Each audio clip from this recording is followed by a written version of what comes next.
তো বন্ধুরা, good morning, শুভ সকাল। তো দেখতেই পাচ্ছ বাগানে চলে এসেছি। তো তোমাদের সাথে আজকে আমি শেয়ার করব। তো স্যাটারডে ব্লগ, আমার যে একটা ডেলি মর্নিং রুটিন থাকে, তো সেটাই তোমাদের সাথে শেয়ার করব।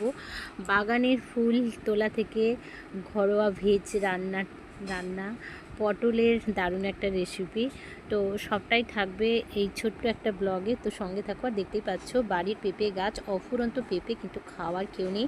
আর সকালের এই সুন্দর একটা মনোরম পরিবেশ তোমাদের সাথে শেয়ার করলাম।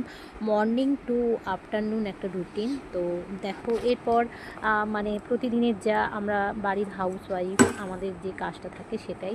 তো চলে এসেছি সরাসরি কিচেনে। আজকে যেহেতু শনিবার স্যাটারডে, সবটাই ভেজ রান্না। তো এখানে কড়া বসিয়ে দিয়েছি, দেখতেই পাচ্ছ।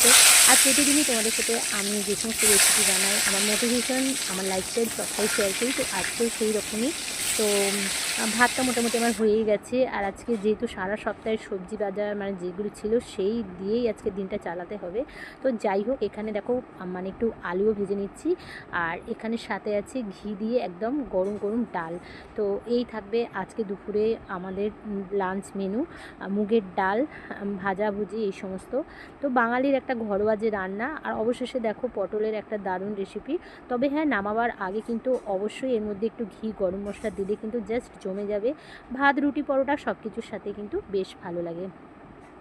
তো ব্যাস মোটামুটি রেডি হয়ে গেছে। ঘিটাও কিন্তু আমি অ্যাড করে দিয়েছি, দেখতেই পাচ্ছ ফাইনাল লুকটা। আমার তো ভীষণ ভালো লাগে, মানে ভেজ রান্নার দিনে কিন্তু এই সমস্ত রেসিপিগুলো সচরাচর আমরা বানিয়ে